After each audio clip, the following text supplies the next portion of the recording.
vem já de fazer um milagre no servo do centurião. E Jesus ele vem viajando a pé de Cafarnaum, que é 180 quilômetros. E Jesus ele vem a pé. Ou seja, é uma viagem muito longa e cansativa. Mas Jesus ele está indo à cidade chamada Naim, que é uma cidade pequena da Galileia. E a Bíblia diz que aconteceu que no dia seguinte foi a cidade chamada Naim. No dia seguinte em que ele faz o milagre ao servo do centurião, ele vai a esta cidade. E claro, quando chega perto dos portões da cidade, ou seja, ele ainda nem tem entrado na cidade e o cortejo vem saindo para sepultar o filho da viúva. E sabemos que naqueles dias não poderia sepultar um morto dentro da cidade, mas sim fora das suas portas.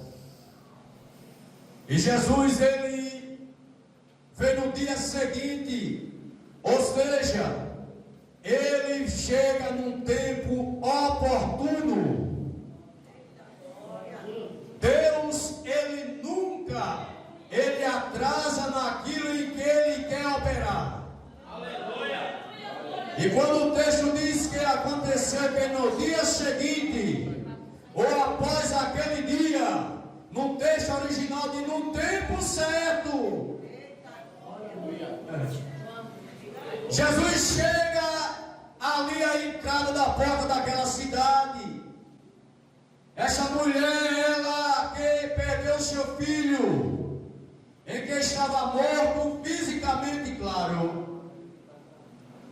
E Jesus, ele movendo de íntima compaixão por ela. Claro que essa mulher, dentro do contexto que os irmãos sabem, essa mulher, por ser viúva, tinha perdido seu marido. E naquele contexto, as mulheres, ela tinha esta ofício dos maridos sustentá-las. E com a morte do marido já ficava difícil. E com o filho, que não podia trazer nenhum herdeiro e dar prosseguimento à família. Essa mulher estava numa situação difícil, numa situação de desespero e desprezo. E a Bíblia diz que muito estava ali também, porque quando o cortejo vai passando dentro do contexto judaico da cultura, aquelas pessoas deixavam seus afazeres e seguiam em fila atrás daquele cortejo, daquele enterro. E a palavra de Deus diz que estavam os discípulos em uma grande multidão com Jesus. É bem verdade que discípulo de Cristo, ele segue Jesus para aprender. Discípulo de Cristo, ele segue Jesus para adorá-lo. Discípulo de Cristo, ele segue Jesus para obedecê-lo. Discípulo de Cristo, ele segue Jesus para reverenciá-lo. Discípulo de Cristo não segue Jesus aleatoriamente, como sem propósito. Porque havia muitas multidões que seguiam Jesus. E a multidão, muitos que seguem Jesus é por causa do pão. Irmão? Tinha muitas multidões que seguiam Jesus para ver os milagres. Tem muitos que seguem Jesus porque ele tem uma palavra boa e agradável. Ele disse que ele é manso e humilde de coração. Muitos seguiam Jesus nesse contexto, era comum seguir Jesus. Porém, na hora da dificuldade, do aperto, que Cristo começa a ensinar sobre o reino como ele é, muitos viraram as costas. E permissão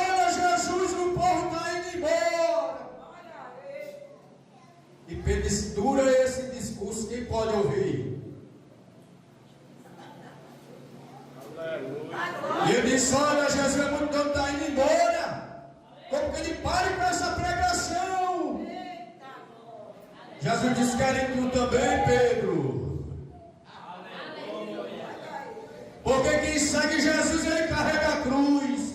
Quem segue Jesus, ele renuncia às coisas do mundo. Quem segue Jesus, ele é sal da terra. Aleluia! Quem segue Jesus, ele não reclama de pregação, não. Aí diz: querem Pedro? Porque é comum Jesus estar, o povo seguir a multidão. Porque João Batista tinha seus discípulos, os fariseus tinham os dele, e Jesus vai e escolhe também. Jesus, ele chama seus discípulos a sós e lhe dá instrução. E ele diz para os seus discípulos: nem todos podem ouvir esta palavra. Tem coisa que Deus quer contigo, que é só você e Ele, e você tem que aguentar. Quando passar por dentro da prensa, quando passar pelo fogo, quando passar na prova, autoajuda não é evangelho, não, irmão. Autoajuda não é evangelho. Evangelho coach não é evangelho. Não. Jesus disse: ali, Pedro, vai também tu. Paulo disse aos judeus: olha, vocês têm o privilégio que os oráculos de Deus foram confiados a vocês. Os oráculos é a palavra. Os oráculos é a palavra de Deus e pelos profetas. Os oráculos também é a palavra escrita.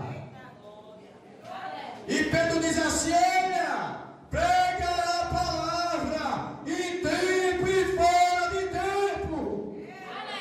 Prega os oráculos de Deus. Jesus disse: o que semeia, semeia a palavra. Jesus disse: o que semeia, semeia a contenda. O que semeia, semeia a soberba. O que semeia, semeia a fofoca. O que semeia, semeia a arrogância. O que semeia, semeia a disputa, não. O que semeia, semeia a palavra de Deus. Aleluia. E Jesus, ele sabe do estado desta mulher. E havia ali aquela multidão e os discípulos. E quando chegou perto da porta da cidade, levaram o defunto único da sua mãe. E acolheu uma grande multidão da cidade, e vendo o Senhor. Ou seja, Lucas reconhece Jesus como Senhor. E disse: e vendo o Senhor, moveu-se de íntima compaixão por ela. Ou seja, essa compaixão é sentir a dor do próximo, é sentir a dor do outro. E dentro desse cortejo havia as partideiras. Nós vamos encontrar isso em Jeremias capítulo 9, verso 17, verso 18, que quando a pessoa chorava, morria, aí essas pessoas iam para chorar lá no enterro. Então havia as partideiras ali, havia pessoas sentindo a dor dessa mulher, mas havia quem que chorava com um profissional. Era pago. Existem pessoas, irmão, que eles são verdadeiros atores. Ele chora, você disse: se arrependeu, bichinho. Foi remorso. Porque o arrependimento, ele produz choro, o remorso também. O arrependimento, ele produz tristeza, o remorso também. Mas o remorso, ele não produz conversão.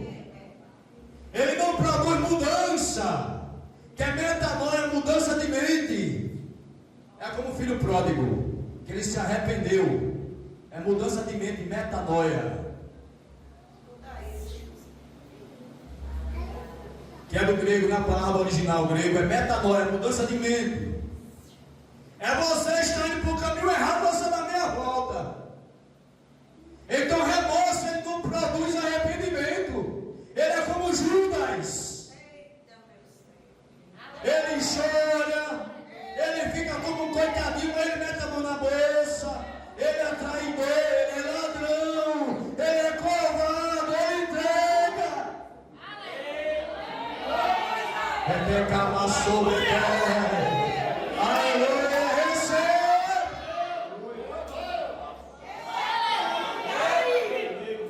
Quem é discípulo de Jesus, ele é metanoia, ele é transformação de mente, ele é nova criatura. É metanoia. E Jesus moveu-se de compaixão por ela. Porque com Cristo é diferente, ele se compadece e ele age. Ele olhou para a mulher e disse: não chores. Quando a gente se encontra com um parente ou alguém da família que falece, de algum amigo nosso, aí nós dizemos que é correto: Deus conforte a família, porque nós não temos poder de confortar nem consolar. Mas aqui está o dono da vida. Aleluia. Aqui está quem pode solucionar o problema. Ele diz: não chores. Ou seja, ele é uma ordem, não com uma ordem como legalista. Pare de chorar. Ele chegou num tempo oportuno. E tem um salmo que diz assim: o teu tempo, ó Senhor, o meu tempo, ó Senhor, está nas tuas mãos. O meu tempo, o teu tempo, ó Senhor, está nas tuas mãos. Vou ler esse versículo. É Salmo 31, 15, a parte A. Os meus tempos estão nas tuas mãos. Ele chegou no tempo oportuno. Ele viaja a pé 180 quilômetros de noite, na estrada de pedra, perigo, porque ele tinha uma obra para fazer. Qual é o teu problema? Aqui não está ajuda, não é palavra de Deus. Creia. Ele vai fazer. Ele quebra a lança. Ele queima os carros no fogo. Aleluia. Ele vai fazer, irmão Samuel. Ele não chores. E tocou no esquife, no caixão. Dentro do contexto judaico, não pode se tornar impuro até tocar no caixão. Dentro daquele contexto, tem versão a dizer que é uma esteira. Ou seja, não era fechado. Enfim, estava ali porque Jesus, quando ele toca, com ele não tem munição, sai virtude. Quando ele toca, ele fica imundo, não. Aleluia! Aleluia! Quando ele toca, sai poder, sai virtude, acontece milagre. Ele é soberano, ele é Senhor. Ele toca, ele fere, ele mata, ele faz viver, ele faz descer a sepultura e ele faz subir. E ele disse: não chores. Pegou na mão da criança, do jovem, e entregou a sua mãe. Ou seja, quando ele entrega a sua mãe, era um costume da época, que quando alguém que fazia o milagre, levava para sua mãe. Exemplo, profeta Elias. 1 Reis, capítulo 17, verso 23, ele ressuscita ali a filha da viúva de Serepta. Ele vai e leva para a sua mãe a criança. Mas aqui Cristo, ele levou para a sua mãe. Ele faz dentro da cultura judaica, e ele está levando para a mãe o que não era mais dela, porque tem morrido. Aquilo que não era mais dela, Jesus pegou e devolveu. Aleluia. Aleluia. Ele é aquele que ele pega aquilo que não tem jeito, ele traz de volta, ele restaura, ele devolve, ele lava com sangue, ele restaura, ele dá um banho de azeite. Ele é o Deus que restaura. Ele é um Deus que traz de volta. Ele é um Deus que ressuscita sonho. A palavra contrária que chegou e você se agarrou a ela. Deus disse: olha, não temas, eu vou fazer, eu vou operar maravilha, eu vou quebrar os ferreiros, eu vou trazer de volta tudo intacto. Que Deus abençoe em nome de Jesus.